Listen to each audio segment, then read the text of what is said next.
এনেই বন্ধু হিচাপে লগ পাইছিলোঁ আৰু ক্লাছৰ সহপাঠী হিচাপে সেয়াই আৰু কিমান বছৰ আপোনালোকে মই 1 বছৰে লগ পাইছোঁ তেওঁতো এনেই ভালেই আছিল, পঢ়াটো বহুত ভাল আছিল। মই মানে মোৰ দেউতাৰ চাকৰি আছিল মচলপুৰত, তাৰপৰা ট্ৰেন্সফাৰ হৈ আহিলে তামোলপুৰত, মই ক্লাছ 10ত। তাৰপিছত ক্লাছ 10ত আৰু পাওঁ মাজে মাজে, তাৰমানে তেওঁ আছিল A ছেকশ্যনত, মই আছিলোঁ B ছেকশ্যনত। এই B ছেকশ্যনৰ A ছেকশ্যনৰ মাজত মানে কিছুমান ক্লাছত একেলগে কৰে, যেনে সংস্কৃত আছিল মোৰ, তেওঁৰো সংস্কৃত আছিল। এই সংস্কৃতৰ ক্লাছটোত একেলগে লগ পাওঁ আৰু সেই তেনেকুৱাই। এনেই মাতা বোলা তেনেকৈ নাছিল আৰু সাধাৰণ, আহিলা গ'লোঁ, সেইবিলাকেই আৰু। মৃত্যু ঘটনা তদন্ত হ'ব লাগে, দোষীয়ে শাস্তি পাব লাগে, সেই আৰু। তেওঁৰ মনত বা কি আছিল, কিবা আছিল কিজানি, সেইকাৰণে তেওঁ মোৰ নামৰ ওপৰত গীত লিখিছিল আৰু সেয়ে কথা। কিবা তেনেকুৱা স্মৃতি আছিলে নেকি জুবিন গাৰ্গৰ? নাই।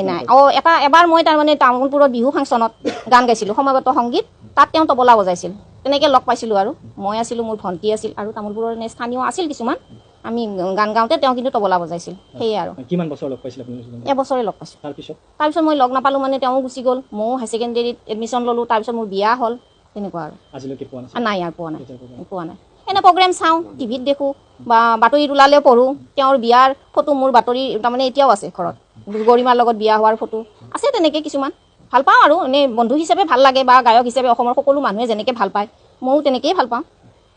হেৰিৰ দিনাখন শুনি ইমান বেয়া লাগিছে।